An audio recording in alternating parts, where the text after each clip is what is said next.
KMP expressway के साथ साथ नया रेल कॉरिडोर बनने जा रहा है। हरियाणा ऑर्बिटल रेल कॉरिडोर के लिए 17 गांव के किसानों की जमीनों का अधिग्रहण भी किया जा चुका है। आज बहादुरगढ़ के एसडीएम अनिल कुमार यादव ने झज्जर जिले के 17 गांव के किसानों की जमीनों के मुआवजे की घोषणा की है। 17 गांव के किसानों को करीब 340 करोड़ रुपए का मुआवजा दिया जाना है, लेकिन किसानों ने इस मुआवजा राशि पर सवाल खड़े किए हैं और किसानों की एक पंचायत मांडोठी गांव में बुलाने की बात कही है। केएमपी एक्सप्रेसवे के साथ साथ प्रस्तावित हरियाणा ऑर्बिटल रेल कॉरिडोर को बनाने की दिशा में सरकार ने एक और कदम बढ़ा दिया है। सरकार ने 17 गांव के किसानों की जमीन के मुआवजे की घोषणा आज कर दी है। अलग अलग गांव के हिसाब से 50 लाख से लेकर 2.5 करोड़ रुपए तक प्रति एकड़ के हिसाब से किसानों को मुआवजा तय किया गया है। ये मुआवजा सर्कल रेट का 1.5 गुना रखा गया है, यानी किसानों को जमीन के सरकारी रेट में 50% ज्यादा मुआवजा देने की घोषणा की गई है। हालांकि किसानों ने सरकार द्वारा दी जाने वाली मुआवजा राशि पर सवाल खड़े किए हैं। किसानों का कहना है कि उनकी जमीनें बेशकीमती है, जबकि अधिकारियों ने उनकी जमीनों की कीमत कम आंकी है।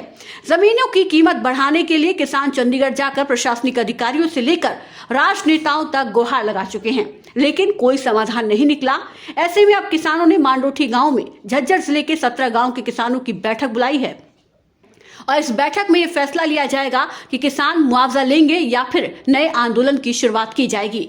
एसडीएम अनिल कुमार यादव ने बताया कि इस रेल कॉरिडोर के बनने से लोगों को काफी फायदा होगा। इतना ही नहीं, किसानों की जमीन रेलवे लाइन और एक्सप्रेसवे के बीच में बस जाएगी। उसे करने के लिए भी कमेटी का गठन किया जा चुका है।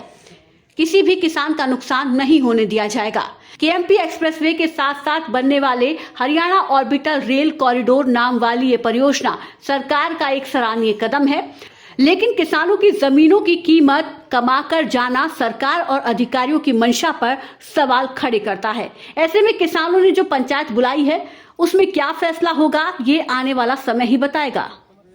मुआवजे से किसानों को बिल्कुल ठगा गया है। 3-4 रोज पहले 17 गांवों की पंचायत चंडीगढ़ गई थी। वहां पर आदेश मिले थे कि यहाँ पर हमने अपने लेटर भेज दिए हैं, उसके अनुसार बढ़ा करके आपको ये क्लियर बताया जाएगा।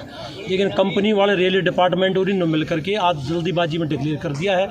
इससे गाँव वाले बिल्कुल सहमत नहीं है। कल भी हमारे गाँव के अंदर पंचायतें हुई थी और अभी शुक्रवार को जाट भवन मांडोठी गाँव के अंदर 17 गांवों की पंचायत होने वाली है, जिसका सुपरवाइजर अपने रमेश दलाल जी हैं, किसान नेता, वे कर रहे हैं। तो हम इससे बिल्कुल सहमत नहीं है। अभी तक कोरोना की वजह से जो कलेक्टर रेट होता है वो भी इन्होंने नहीं बढ़ाया गया है इस साल का, ना पिछले साल का। 2 साल से कलेक्टर रेट वही दे रहे हैं। और जिनकी ज़मीनें केएमपी के साथ लगती हैं, केएमपी को इन लोगों ने कोई रोड नहीं माना। इसके लिए हम दुष्यंत साहब से मिले हैं, मुख्यमंत्री दुष्यंत से मिले। उन्होंने बताया कि भी कोई रोड ही नहीं है, जबकि इसके ऊपर जो टोल कटता हो NH का टोल लिया जाता है और उससे हमारे खेत बिल्कुल सटे हुए हैं, लेकिन उसका इन्होंने रोड ही नहीं दर्शाया गया, जिसलिए उसका भी नॉर्मल मुआवजा दिया गया है। तो मुआवजा नेशनल हाईवे के हिसाब से होना चाहिए। हम यहाँ पर ये बताने आए हैं, हम लोग मुआवजा नहीं उठाएंगे। इसके अंदर 17 गांव हैं। पूरा जो बहादुरगढ़ और बादली ब्लॉक के जितने भी गांव थे, इन 17 गांव का जितना मुआवजा है करीब 148 हेक्टेयर का आसपास की ज़मीन का अधिग्रहण किया जाना है और इसके अंदर करीब 340 करोड़ रुपए के आसपास की टोटल पेमेंट इनको किसानों को होनी है, जिनकी ज़मीन एक्वायर की जा रही है।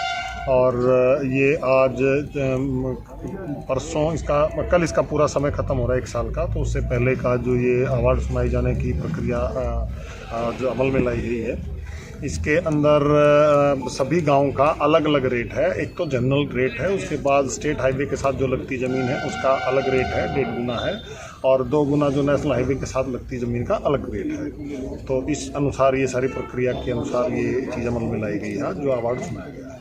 मार्केट रेट के हिसाब से किया गया सर कैलकुलेशन? हाँ, मार्केट रेट के हिसाब से है। इसके अंदर जो इसका पैमाना है जिसके अनुसार ये कैलकुलेट किए गए हैं, उसके अंदर जो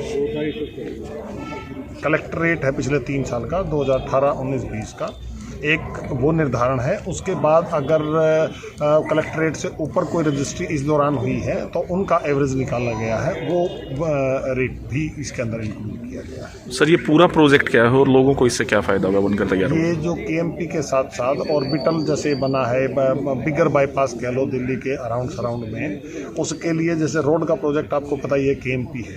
ये केएमपी भी पूरा ऑर्बिट के रूप में हो चुका है। केएमपी सिर्फ हरियाणा के अंदर का हिस्से को ही कहते हैं, ये पूरा का पूरा कनेक्ट भी हो चुका है, यूपी साइड से भी पूरा कनेक्ट हो चुका है, वेस्टर्न पेरिफेरल एक्सप्रेसवे और ईस्टर्न पेरिफेरल एक्सप्रेसवे। इसी तरह से इसके साथ साथ orbital Haryana orbital rail corridor का ये निर्माण किया जाना है, जो उसके 2 एकड़ के दायरे में ही किया जा रहा है। तो ये उसी के लिए ही ज़मीन एक्वायर करने का प्रोसीजर चल रहा है, जिससे इस पूरे एरिया को फ़ायदा होगा और जो कंजेशन दिल्ली के अंदर होता है वो ना होके बाहर की बाहर भी निकल सकता है, और भी इस एरिया के अंदर जितनी भी इकोनॉमिकल एक्टिविटीज़ हैं वो सारे के सारे अंजाम देने में आसानी रहेगी, सुविधा रहेगी सब लोगों को, जो आगे फ़ायदा होगा। सर कुछ किसानों का कहना है कि उनकी ज़मीनें रेलवे ट्रैक के दोनों तरफ रह गई हैं, तो उसको किस तरीके से इनके जिनकी भी जो समस्याएं इस तरह की रह गई हैं, उसको जो अगर दोनों के बीच में रह गई हैं, यानी आप कहने का मतलब है केएमपी और ऑर्बिटल रेल के बीच में अगर किसी का हिस्सा रह गया है, उसके लिए अलग अलग कमेटी बना दी गई है, जो अंदाजन वो सारी ज़मीन को एक्वायर कर लेंगे।